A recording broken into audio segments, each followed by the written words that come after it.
Hey everyone, if you're still watching, you've made it to the part 3 of the combination meter repair on the Prius. My video is a little different than the other videos out there because all the videos that I've seen show repairing just one single capacitor, which is really the culprit for the meter going bad.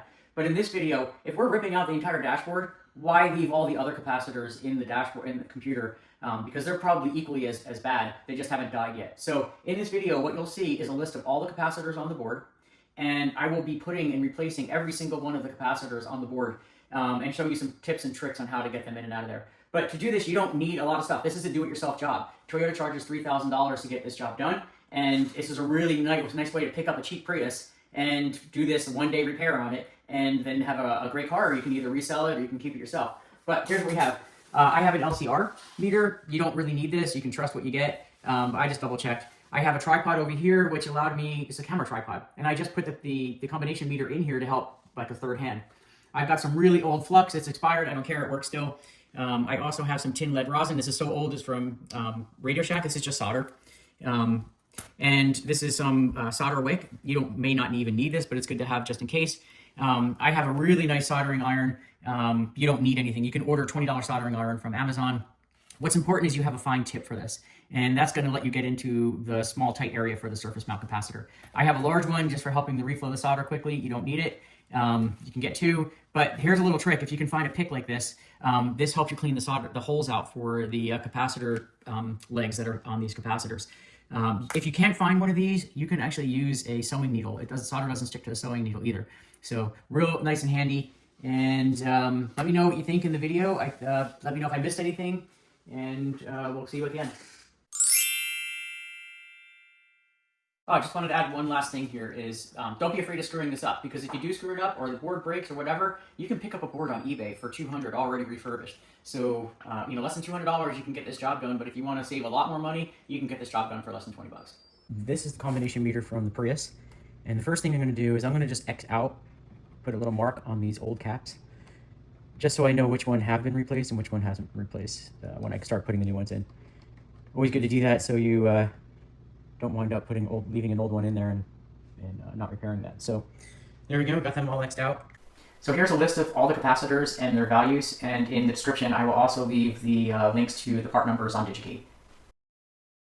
Now, the other thing that I noticed in here is that if I turn this over, there's some really crappy solder joints here. And I'm just gonna hit them up again and just reflow the solder so that we have some better solder joints. There's no reason to put this back in the car without taking that. Otherwise you gotta take apart your whole dashboard again and try to figure out what's going on. So to do that, I am going to use my Hako soldering iron. This is the tip that I'm going to be using. It's pretty thick for this. It's just to reflow the solder, and I'm going to add some 60/40 tin lead solder on here just to get some really good solder joints.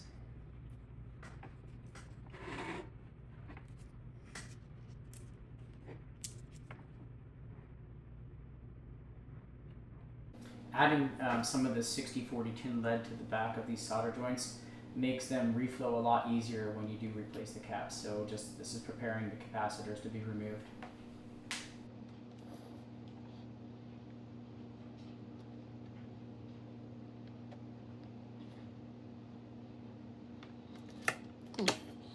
They're looking much better now. Take another quick look and see if anything else needs to be done.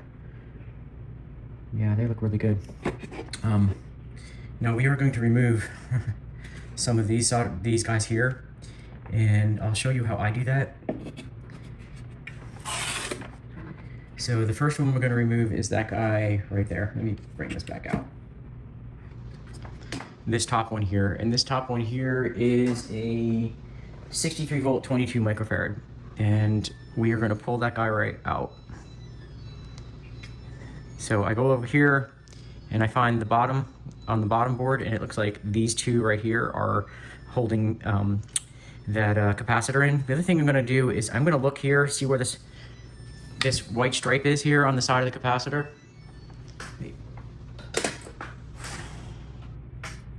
Give you a better look at this.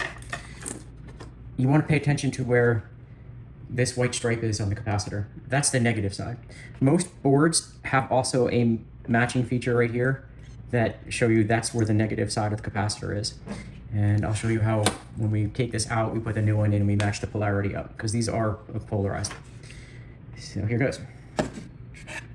Now what I like to do is heat up the back and then wiggle this guy, and I'll show you how you just heat it up and then pull to one side and the capacitor slides right out.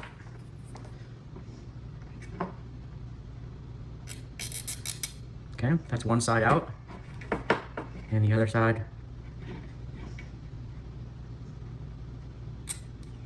That's out.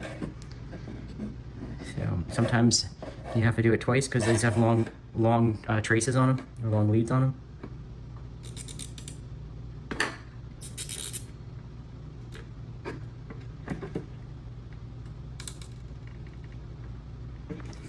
That bugger doesn't want to come out, so.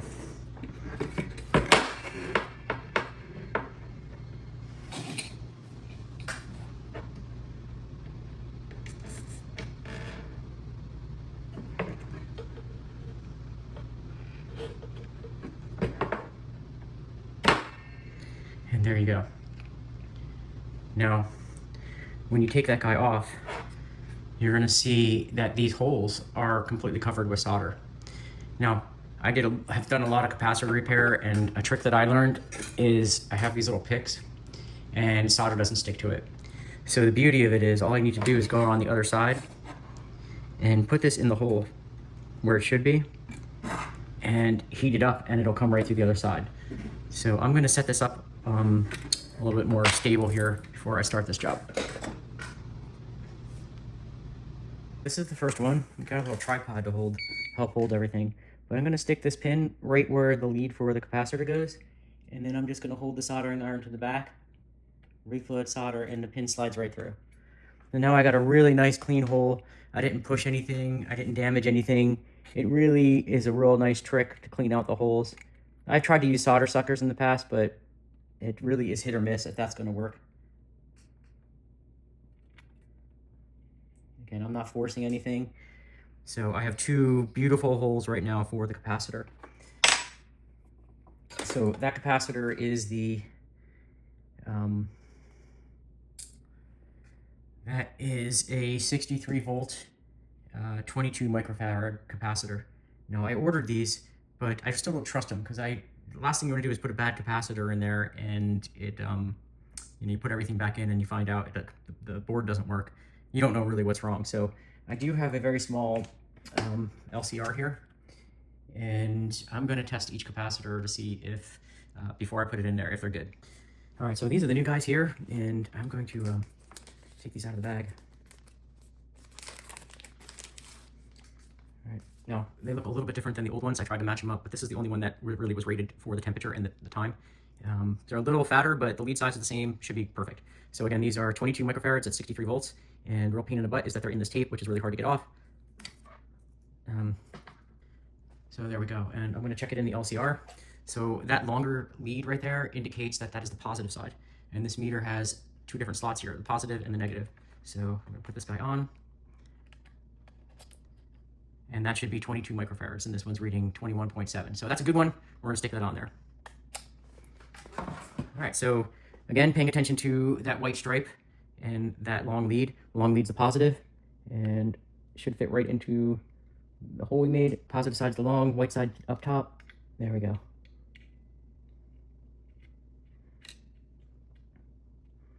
So that's the way that one sits right there.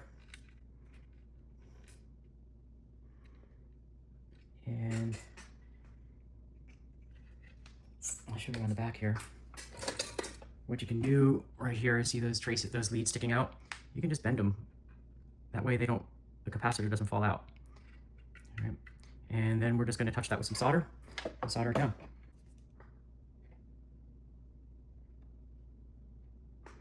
Okay, so there's some beautiful solder joint. All right, and then you just cut the leads off, and then you got your first capacitor in.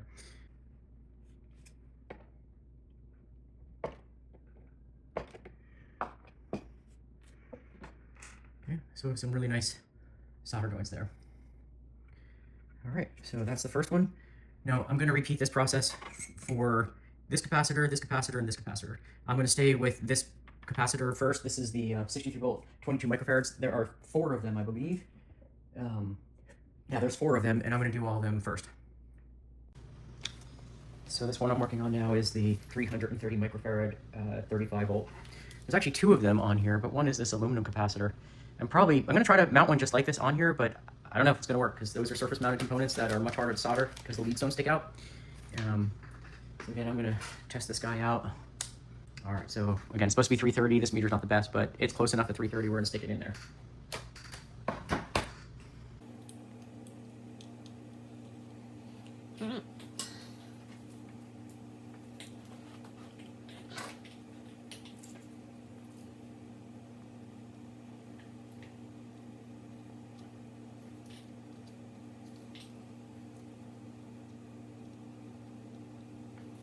Okay, looking good so far. So we got 2 more brown capacitors.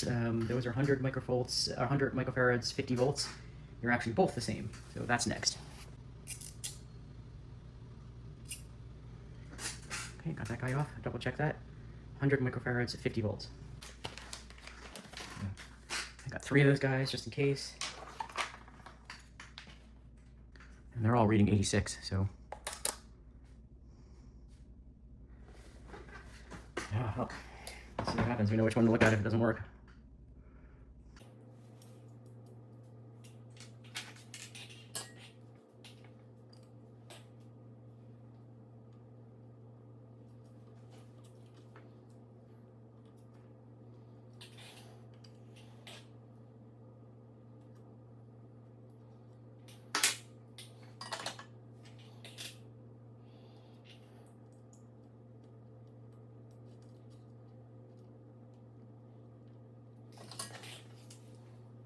Just doing the final reflow.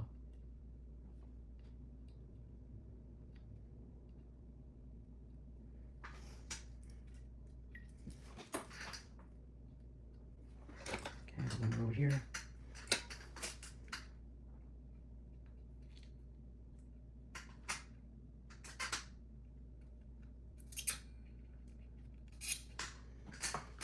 Just have giggles. I'm going to see what this one reads in the meter.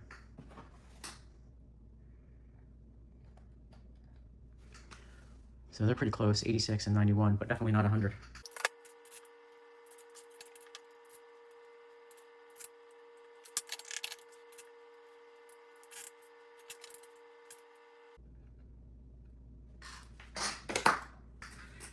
Okay, so we got all of them in there.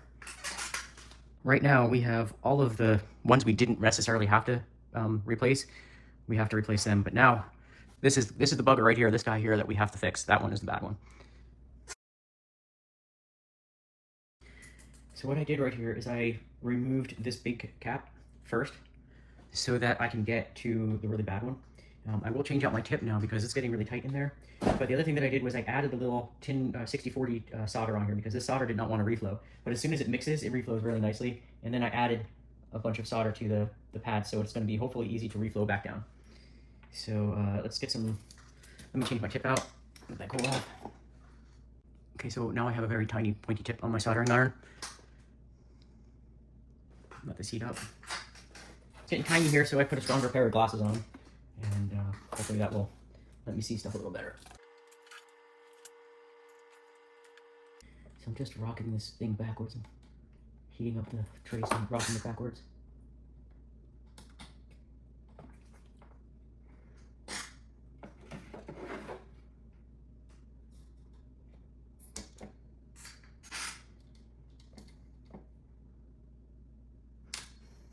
Got some really nice fat pads of solder in here to hopefully reflow the capacitor back down.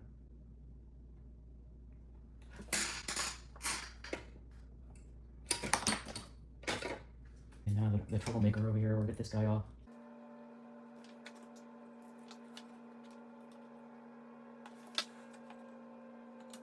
Okay, I got one side of it off. Yeah, solder keeps wanting to stay in there. We do have some solder wick here. This wicks the solder from the bottom. Any extra solder in there.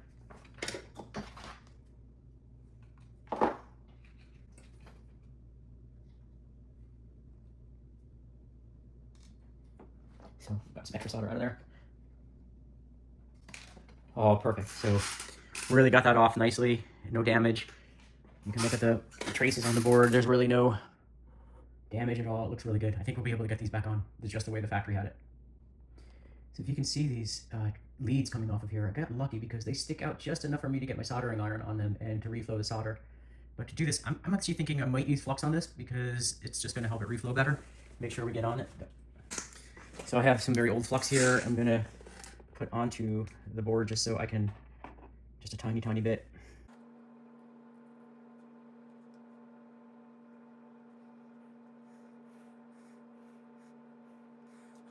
Gonna make sure that the negative side is down the way it came off there.